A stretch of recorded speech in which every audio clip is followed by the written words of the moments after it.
Hi students, welcome back to Ilyas maths. So previous క్లాస్లో మనము AP 10th class mathematics textbook 14th chapter స్టాటిస్టిక్స్లో mode గురించి తెలుసుకున్నాం.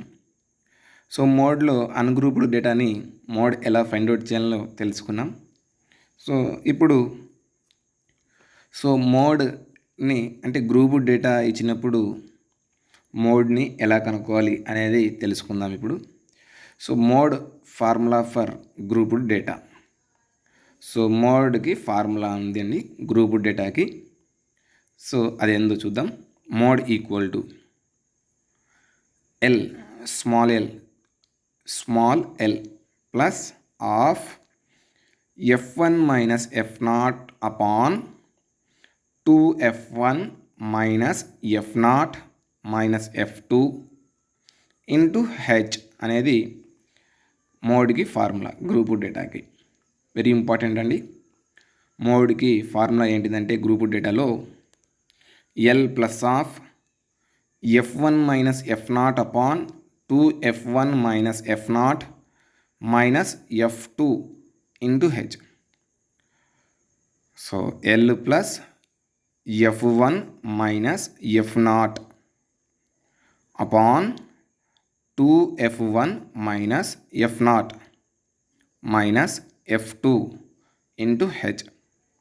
So మీకు హాఫ్ మార్కు కానీ లేదా 1 మార్కు కానీ లేకపోతే బిట్ టైప్లో కానీ ఈ ఫార్ములా అడగవచ్చండి. So write the formula for mode for grouped డేటాకి అనేసి 1 మార్క్ కానీ హాఫ్ మార్క్ కానీ అడిగే ఛాన్స్ ఉంటుందండి పబ్లిక్ ఎగ్జామినేషన్లో. అప్పుడు ఈ ఫార్ములాను రాయాల్సి ఉంటుంది. తర్వాత and explain the terms each term అని అంటాడు. అంటే ప్రతి టర్మ్ను కూడా ఎక్స్ప్లెయిన్ చేయమని అంటాడు.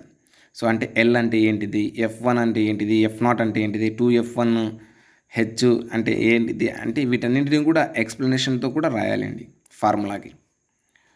సో ఫస్ట్ ఎల్ అంటే lower boundary of the modal class అంటారు. ఎల్ని ఏమంటారంటే lower boundary of the modal class. ఎల్ని ఏమంటారు lower boundary of the modal class. అంటే ఏంటిది అని అంటే ప్రాబ్లంలో చూస్తే మీకు అర్థమవుతుందండి. సో ముందుగా వీటిని మీరు నేర్చుకోవాల్సి ఉంటుంది. L equal to lower boundary of the modal class. తర్వాత f0 అంటే frequency of the class preceding the modal class. f0 అంటే frequency of the class preceding the modal class.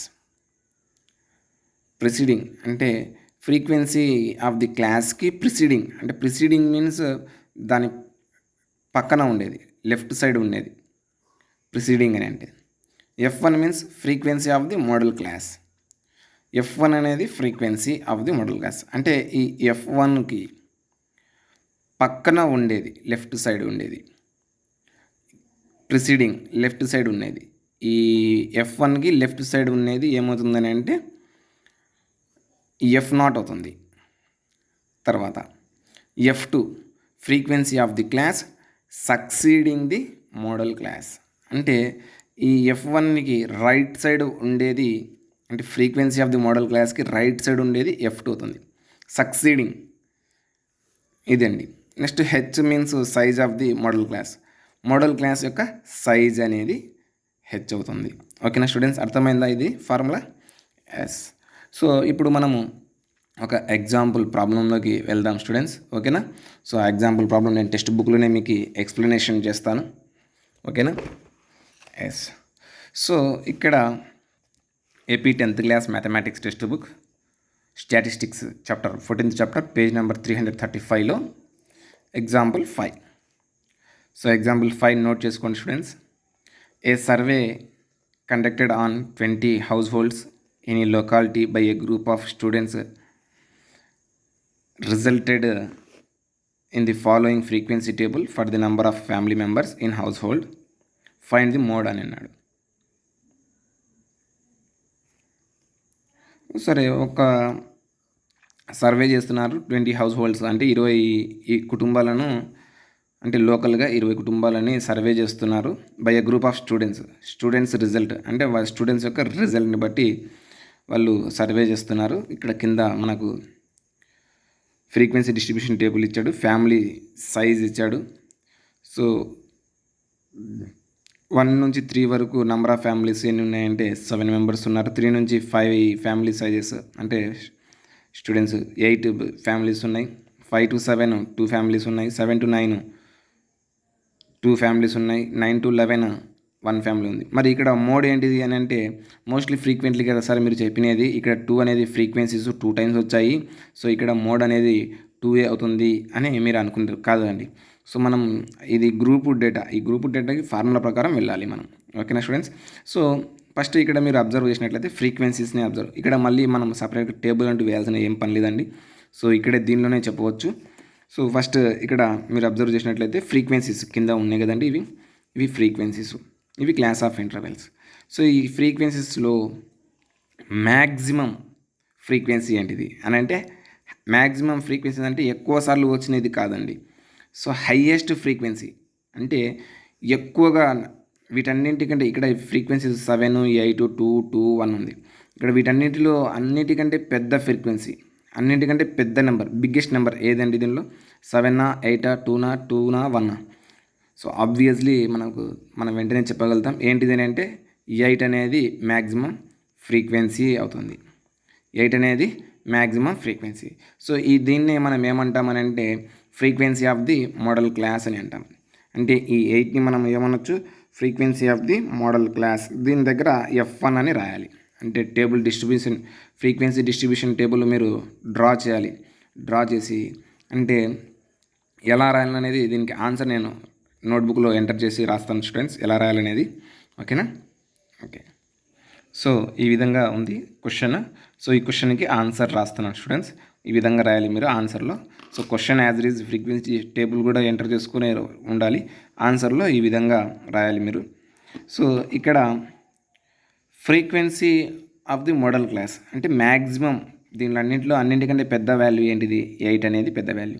So అది ఏమవుతుందని అంటే F1 అవుతుంది. Frequency of the modal class అవుతుంది F1. మరి F0 అంటే F0 అని కూడా అన్నాను. ఫ్రీక్వెన్సీ ఆఫ్ ది క్లాస్ అంటే ఇది ఫ్రీక్వెన్సీ ఆఫ్ ది క్లాస్ కదా. Frequency of the class preceding the modal class. Preceding the modal class అంటే ఇది ఫ్రీక్వెన్సీ ఆఫ్ ది క్లాస్ 8 అనేది అంటే F1 అనేది. సో F1కి లెఫ్ట్ సైడ్ ఉండేది ఏమన్నాను? Frequency of the preceding class, దీని పక్కన ఉండేది. సో ఏమవుతుంది? F0 అవుతుంది. దాని పక్కనే ఉండేది F0. Frequency of the preceding class F0 అవుతుంది. ఓకేనా? ఎస్. తర్వాత F2 అనేది frequency of the class succeeding the modal class అంటే రైట్ సైడ్ ఉండేది. సో దీనికి right side frequency of the క్లాస్కి సక్సీడింగ్ పక్కన ఉండేది అంటే రైట్ సైడ్ ఉండేది ఏమవుతుంది? F2 అవుతుంది. F1, F0, F1, F2. So మీరు డైరెక్ట్గా ఈ విధంగా రాయకూడదండి. సో మ్యాక్సిమం ఫస్ట్ ఉండేది ఏమవుతుంది? F1గా అవుతుంది. ఫ్రీక్వెన్సీ ఆఫ్ ది క్లాస్ అవుతుంది F1. So highest number, highest frequency 8. So అదే ఫ్రీక్వెన్సీ ఆఫ్ ది క్లాస్ అవుతుంది. దీనికి ప్రిసీడింగ్ ఉండేది F0 అవుతుంది. సక్సీడింగ్ రైట్ సైడ్ ఉండేది F2 అవుతుంది. సో ఇక్కడ మనము ఫార్ములా యొక్క టర్మ్స్ని క్లియర్ కట్గా ఎక్స్ప్లెనేషన్ చేశాం. ఇంకా మనకు మిగిలినవి ఎన్ని అంటే F1, F2, F0 అయిపోయినాయి. 3 టర్మ్స్ అయిపోయినాయి. ఇంకా మనకు మిగిలింది LH. సో L అంటే ఏంటిది? Lower boundary of the modal class. So ఇది మోడల్ క్లాస్ అవుతుంది. ఈ మోడల్ క్లాస్కి లోయర్ బౌండరీ, మోడల్ క్లాస్కి ఎదురుగా ఉండేది లోయర్ బౌండరీ. మోడల్ క్లాస్కి స్ట్రైట్ ఎదురుగా ఉండేది lower boundary of the modal class. So దీని లోయర్ బౌండరీ అంటే దీని బౌండరీస్ ఏంటివి? ఇవి 2, 3 and 5 అనేటివి. ఇవి రెండు ఏమవుతాయి అంటే బౌండరీస్ అవుతాయి. ఇది లోయర్ బౌండరీ, ఇది అప్పర్ బౌండరీ. సో ఎల్ అంటే ఏమన్నాము? Lower boundary of the modal class. L means lower boundary, ఇది లోయర్, ఇది upper. Lower boundary of the modal class, ఇది మోడల్ క్లాస్. దీనికి లోయర్ బౌండరీ ఏంటిది? 3. సో ఇది ఏమవుతుంది? ఎల్ అవుతుంది. ఎల్ అనేది lower boundary of the modal class. 3 అనేది lower boundary of the modal class. తర్వాత హెచ్ అంటే ఏంటిది? Size of the modal class. H model class అంటే ఇది క్లాస్ ఇంటర్వెల్. ఈ class interval lower boundary of the model క్లాస్కి అంటే దీని సైజ్ ఎంత అంటే డిఫరెన్స్ చేస్తాం. ఈ మోడల్ క్లాస్కి డిఫరెన్స్ చేస్తాం. Upper boundary minus lower boundary. 5 minus 3 ఏమవుతుంది? 2 అవుతుంది. హెచ్ ఏమవుతుంది? 2 అవుతుంది సైజ్. సో సైజ్ వచ్చేసి ఏంటిది? Size equal to 2. Size H equal to 2. Size H equal to 2. ఇంకా తెలిసింది కదండి స్టూడెంట్స్. సో ప్రతి టర్మ్స్ గురించి తెలిసింది. సో అంటే F0 value 7, F1 value 8, F2 value 2. So L వచ్చేసి lower boundary of the modal class 3, size H equal to 2. So ప్రతిదీ మనకు ఈచ్ అండ్ ఎవ్రీథింగ్ తెలిసింది. ఇంకా మోడ్ ఫార్ములా వేసి డైరెక్ట్గా వేసేయడమే. ఓకేనా students. So mode equal to formula ఖచ్చితంగా నేర్చుకోవాలి students. So L plus F1 minus F0, L plus F1 minus F0 upon 2F1 minus F0 minus F2 of H. So ఇది formula, మోడ్కి ఫార్ములా. ఓకేనా students, అర్థమైందా? సో ఎల్ అంటే ఏంటిది? Lower boundary of the modal class. ఏంటిది? Lower here given lower boundary. మనకేమి ఇక్కడ ఏమి ఇవ్వలేదు, మనం అనుకున్నాం ఈ టేబుల్ నుంచి, ఫ్రీక్వెన్సీ డిస్ట్రిబ్యూషన్ టేబుల్ నుంచి. Lower boundary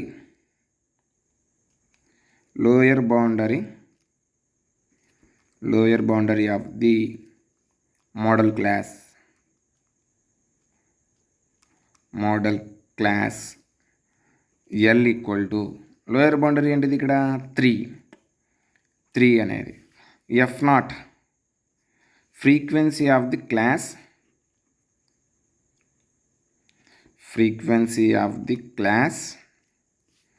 preceding the model class.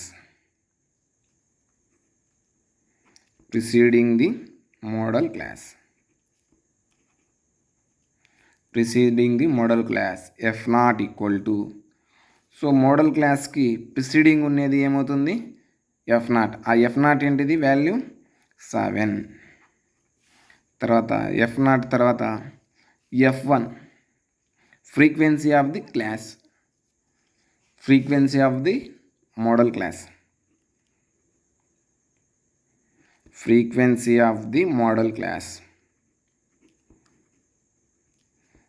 F1 equal to frequency of the modal class ఏంటిది?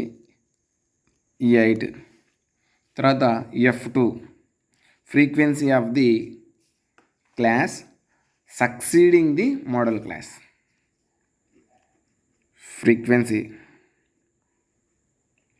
Frequency of the class succeeding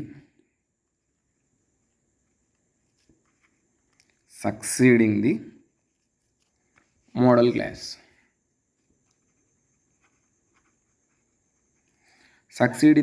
class. ఏంటిది? F2 వాల్యూ ఎంత అండి ఇక్కడ? 2. F2 equal to 2. తర్వాత size of the frequency modal class. Size of the model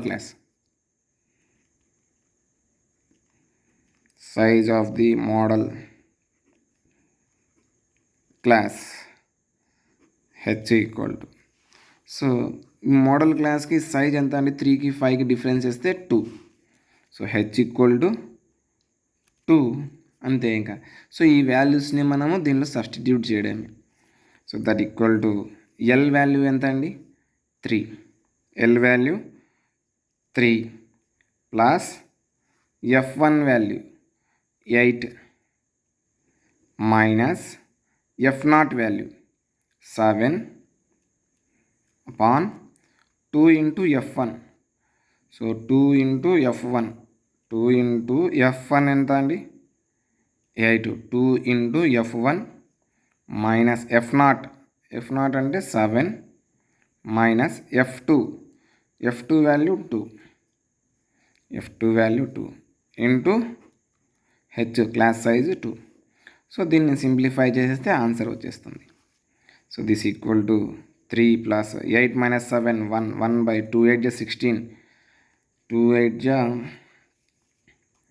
16 minus 7 minus 2 7 minus 7 minus 2 ఎంత 16 minus 7 minus 2 minus 9 అవుతుంది. 16లో 9 పోతే 16లో 9 పోతే ఎంత students 7. Yes. So 3 plus 1/7 into H అంటే 2. సో దీని value 3 plus 2 into 1 2/7. So 2/7. So దీన్ని ఇంకా 7తో 2ని డివైడ్ చేయాలి. 7తో 2ని డివైడ్ చేయాలి. 2ని 7తో 7 0 0 2 పాయింట్ పెట్టుకుంటే ఒక 0 7 2 14 6 పాయింట్ ఆల్రెడీ ఉంది కాబట్టి ఒక 0 పెట్టుకోవచ్చు. 7 8 56 4 అవుతుంది.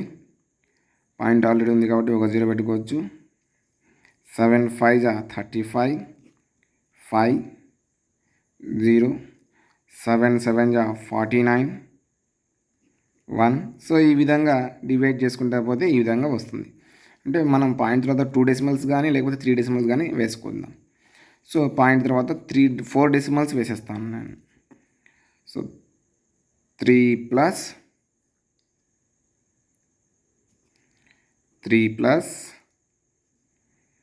0.2857 0.2857. So that is equal to 3.2857. ఏంటిది ఇది మోడ్ ఈక్వల్ టు 3.2857 అనేది మోడ్ అవుతుంది. సో ఈ విధంగా మనము మోడ్ని ఫైండ్ అవుట్ చేయాలి స్టూడెంట్స్. ఓకేనా స్టూడెంట్స్, అర్థమైందా? ఎస్. సో ఒకసారి మళ్ళీ చూడండి ప్రాబ్లం. చాలా సింపుల్ అండి మోడ్. ఈ ఫార్ములా తెలియాలి, ఫార్ములాలో ఈ టర్మ్స్ ఏంటివో తెలియాలి, అంతే. చాలా సింపుల్ ప్రాబ్లం. అంటే క్యాలిక్యులేషన్ పార్ట్ మీరు ఓన్గా చేయాల్సిందే స్టూడెంట్స్. సో మీ మెదడుకు పదును పెట్టాల్సిందే calculation part. So this is the mode for grouped data. ఇలా మనం మోడ్ని క్యాలిక్యులేట్ చేస్తాం. అర్థమైందా స్టూడెంట్స్? ఎస్. ఇంకేముందండి, సో మిగతా ప్రాబ్లమ్స్ అన్నీ హోంవర్క్గా చేసేయండి. అంటే మీకు మీన్ కనుక్కోమన్నాడు, మోడ్ కూడా కనుక్కోమన్నాడు. ఒకటే క్వశ్చన్ ఇచ్చినాడు, దానికి మీను మోడ్ రెండింటినీ కనుక్కోమన్నాడు. సో మీన్ని కనుక్కోవాలి, మోడ్ని కూడా కనుక్కోవాలి. So mean problems already previous క్లాసెస్లో చెప్పాం 3 మెథడ్స్ని యూజ్ చేసేసి. సో ఇక్కడ కూడా మీరు 3 మెథడ్స్ని యూజ్ చేసేసి మీన్ కనుక్కోవచ్చు, లేకపోతే అందులో ఏదో ఒక మెథడ్ని యూజ్ చేసేసి మీన్ కనుక్కోవచ్చు. తర్వాత మోడ్ని కూడా సేమ్ ఇదే టేబుల్ ఇట్లా దీని నుంచే మోడ్ని కూడా క్యాలిక్యులేట్ చేయవచ్చు. ఓకేనా స్టూడెంట్స్, అర్థమైందా? సో మిగతా ప్రాబ్లమ్స్ హోంవర్క్గా చేయండి. నేను మళ్ళీ క్లాస్లో చెప్తాను స్టూడెంట్స్, నెక్స్ట్ క్లాస్లో. సో ఓకేనా స్టూడెంట్స్, నోట్ చేసుకున్నారా? ఎస్. సో ఇది ఫార్ములా. ఓకే స్టూడెంట్స్, ఖచ్చితంగా ఫార్ములా నేర్చుకోండి. అండ్ ఈచ్ అండ్ ఎవ్రీ టర్మ్ను కూడా ఎక్స్ప్లెనేషన్ నేర్చుకోండి. బిట్టుగా అడిగే ఛాన్సెస్ ఉంటాయి. Thank you students, thank you for watching. Have a nice day. Next క్లాస్లో నెక్స్ట్ ప్రాబ్లమ్స్ డిస్కస్ చేద్దాం. Thank you.